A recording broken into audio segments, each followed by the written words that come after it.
గురుగారు, అలాగే ఈ వారం మిథున రాశి వారికి ఎలా ఉంది? మిథున రాశి వారికి కూడా ఇదే విధంగా ఉన్నదండి. 5 గ్రహాలు యోగిస్తున్నాయి. ప్రధానంగా 6వ రాశిలో బుధ, కుజులు, 2లో గురువు, 4లో శుక్రుడు, 3లో కేతువు. వ్యాపార యోగం అద్భుతంగా ఉంది. 6వ రాశిలో బుధుడు ఉన్నప్పుడు వ్యాపారంలో విజయం చాలా గొప్పగా ఉంటుంది. వ్యాపారంలో బాగా కలిసి వస్తుంది. ప్రయత్నాలు విజయవంతమవుతాయి. తోటి వారి నుండి సహకారము, ప్రోత్సాహము ఇవన్నీ ఉంటాయి. సరైన ప్రణాళికల ద్వారా విశేషమైన ధనలాభం కలుగుతుంది. అదృష్ట యోగం ఉంటుంది. బుద్ధి బలం పరిపూర్ణంగా ఉంటుంది. భూగృహ వాహనాది యోగాల్లో కలిసి వస్తుంది. ఉపయోగం లేని పనులు చేయకుండా ఉపయోగవంతమైన పనులు చేయండి. మీ ధర్మం మిమ్మల్ని సదా రక్షిస్తుంది. జ్ఞానప్రదమైన అంశాల్లో పురోగతిని సాధిస్తారు. ఆధ్యాత్మికంగా మేలు జరుగుతుంది. ప్రశాంతమైన జీవనాన్ని కొనసాగిస్తారు. లక్ష్యాలు ఒక్కొక్కటిగా నెరవేరుతాయి.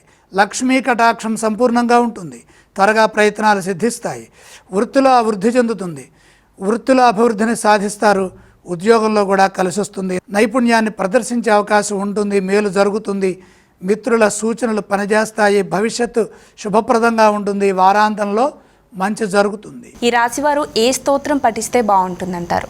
మిథున రాశి వారు లక్ష్మీ అష్టకం చదువుకోవటం మంచిది. మరి ఈ రాశివారు ఈ వారం ఏ ఆలయాన్ని సందర్శిస్తే బాగుంటుంది? లక్ష్మీ దర్శనం సర్వశ్రేష్టమైన ఫలితాన్ని ఇస్తుంది. అలాగే ఈ రాశివారు ఏవేవి దానం చేస్తే బాగుంటుందంటారు? దానాలు అవసరం లేదు.